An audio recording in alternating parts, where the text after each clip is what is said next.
Isu dugaan pemutusan hubungan kerja atau PHK massal di pabrik mitra PT Gudang Garam Tuban, Jawa Timur menjadi sorotan publik setelah sebuah video perpisahan karyawan viral di media sosial.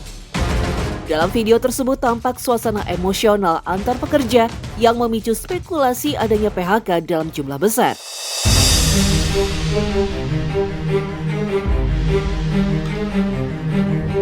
Meski dibantah oleh mitra penyedia kerja, isu ini tetap santer mencuat lantaran berbarengan dengan laporan keuangan yang menunjukkan penurunan laba.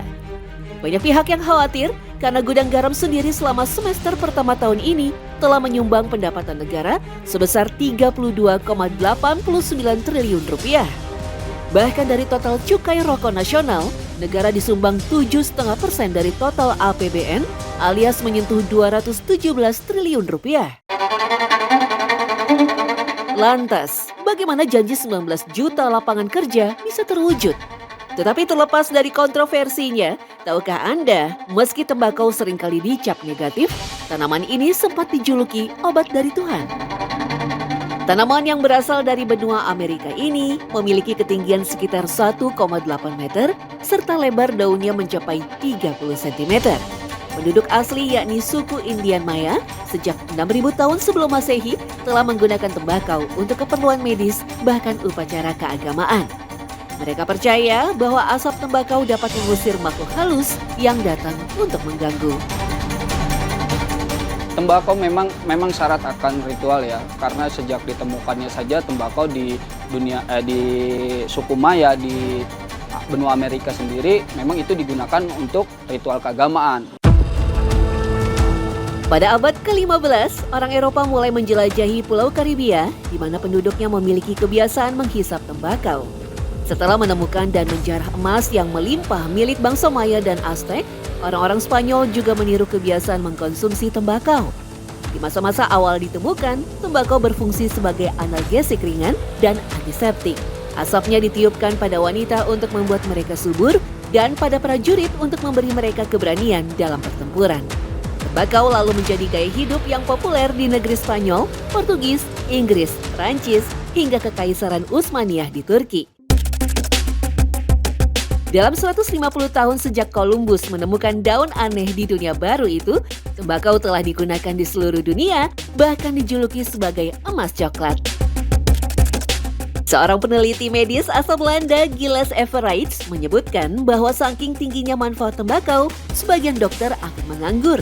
Tembakau bahkan bisa digunakan sebagai pasta gigi yang dibuat dengan mencampurnya dengan limau. Nicolas Monardes pada tahun 1565 menulis bahwa selain untuk menyembuhkan sakit gigi, tembakau juga dapat digunakan untuk mengobati batu ginjal, cacing pita, dan ketombe. Ternyata daun tembakau ini setelah diuji memiliki senyawa metabolit sekunder, diantaranya adalah alkaloid, kemudian juga flavonoid, ada tanin, quercetin, dan itu merupakan khasiat sebagai antibakteri, anti jamur, anti helmintik ya, kemudian anti parasit juga, dan setelah diteliti juga bisa digunakan untuk pengobatan sariawan. Pedro Álvares Cabral, seorang penjelajah Portugis yang tiba di Brazil pada pertengahan abad 16, menggunakan tembakau untuk mengobati penyakit kulit seperti nanah dan polip. Bernardino de Sahagún, seorang biarawan Spanyol menuturkan, penyakit kelenjar pada leher bisa disembuhkan dengan taburan tembakau yang dicampur dengan garam. Jadi rebusan daun tembakau digunakan, kemudian dikumur-kumur. Dan itu ampuh untuk mengobati sariawan. Selain itu juga penggunaan lainnya, karena tadi memiliki antibakteri, bisa digunakan untuk penyakit-penyakit kulit juga. Seperti misalkan kudis, kura, panu gitu ya, anti jamur juga kan. Namun penggunaannya banyak dalam sediaan salep ya. Yang lebih mengejutkannya lagi, ternyata asap tembakau mampu memulihkan kondisi orang yang selamat dari tenggelam. Dengan menghembuskan asap tembakau ke anus korban, para dokter saat itu meyakini bahwa asap tembakau dapat melawan sensasi dingin sehingga tubuh korban bisa cepat hangat dan sadar. Sedangkan di Indonesia, tembakau sendiri tercatat pertama kali ditemukan oleh Bapak Kretek Haji Jamhari untuk menyembuhkan penyakit asma. Dari kisahnya, Haji Jamhari ini menemukan kretek dari rajangan tembakau dicampur dengan rajangan cengkeh dan bahan-bahan lainnya yang dimaksudkan tujuannya untuk mengobati asma, dan alhasil itu bisa menyembuhkan, dan itu menjadi legenda di kalangan masyarakat pada zaman itu, dan sampai sehari ini kita kenal namanya sebutan kretek. Uniknya, pengetahuan tentang manfaat tembakau untuk obat di Nusantara diyakini berasal dari petua Sunan Kalijaga dan Sunan Kudus. Ketika awal kedatangan tembakau di Nusantara, masyarakat hanya memanfaatkan tembakau untuk dihisap. Tapi salah satu murid Sunan Kudus dan Sunan Kalijaga, yakni Ki Ageng Makukuhan, mendapat mimpi dari gurunya tersebut untuk menjadikan tembakau sebagai obat. Maka dapat wangsit dari Sunan Kudus untuk menanam tembakau. Di cerita lain, versi lain, Sunan Makukuhan adalah murid dari Sunan Kalijaga. Saat beliau menyebarkan agama Islam di sana, beliau sakit. Nah, lalu dapat wangsit untuk obatnya, disuruh petik, diperintahkan untuk memetik daun, dan daun itu adalah daun tembakau yang memang ada di Temanggung tadi, di Dukusman ya. Di Indonesia, tembakau hampir bisa tumbuh di mana saja. Inilah yang menyebabkan varian tembakau sangat banyak, tergantung kondisi geografis dan alam di mana ia tumbuh. Bahkan Indonesia termasuk ke dalam salah satu negara pemasok tembakau tertinggi di dunia. Selain itu, salah satu jenis tembakau terbaik di dunia berasal dari wilayah lereng Gunung Sumbing, Jawa Tengah. Harganya pun fantastis, mencapai 4,5 juta rupiah per kilogramnya. Tembakau yang dikenal sebagai serintil ini memiliki aroma khas yang menyengat dan berbeda dengan tembakau pada umumnya. Ini khas dan cuma satu-satunya ada di dunia, adanya di Indonesia, dan hanya bisa ditanam di lereng Sumbing dan Sindoro atau di daerah wilayah Temanggung. Itu namanya serintil. Serintil. Ini boleh dilihat, boleh dipegang. Kayaknya ada hasil fermentasinya juga ya? Betul, ini salah satu tembakau terbaik dan termahal di dunia, itu adalah serintil.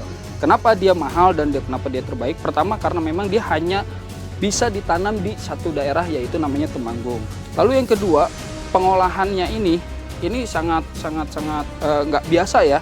Dia itu betulan difermentasi, terus daun yang bisa jadi serintil itu nggak sembarang daun. Jadi iya, jadi walaupun setiap tahun kita tanam, belum tentu tahun ini kita hasil panennya itu bisa diolah atau diproduksi menjadi serintil. Bagi sebagian orang, khususnya pecinta tembakau, ini bukan tanaman obat atau hobi semata. Tembakau memiliki nilai kehidupan lebih dari itu. Seperti masyarakat di wilayah Temanggung yang akrab dengan tradisi tungguk mbako atau petik pertama daun tembakau. Sebuah ritual ketika panen raya tiba. Ini merupakan ritual tahunan untuk memohon keberkahan dan memanjatkan syukur.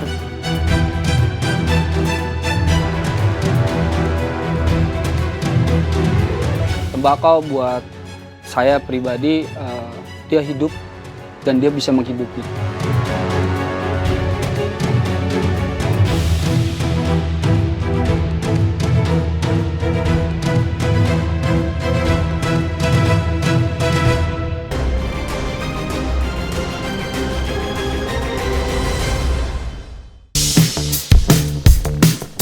Bagi sebagian orang, khususnya pecinta tembakau, ini bukan tanaman obat atau hobi semata.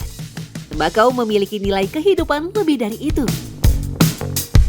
Saya pribadi, dia hidup dan dia bisa menghidupi.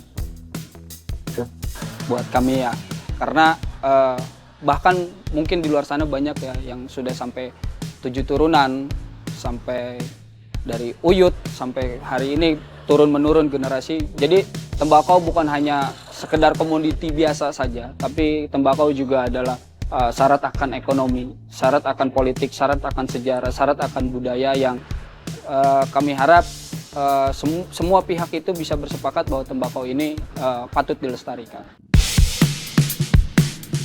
Meski begitu, bukan berarti tembakau tak punya bahayanya sendiri. Sempat dijuluki obat dari Tuhan, tembakau juga memiliki efek candu dengan kandungan nikotinnya. Apalagi jika itu semua digabung menjadi rokok yang memiliki berbagai kandungan zat berbahaya.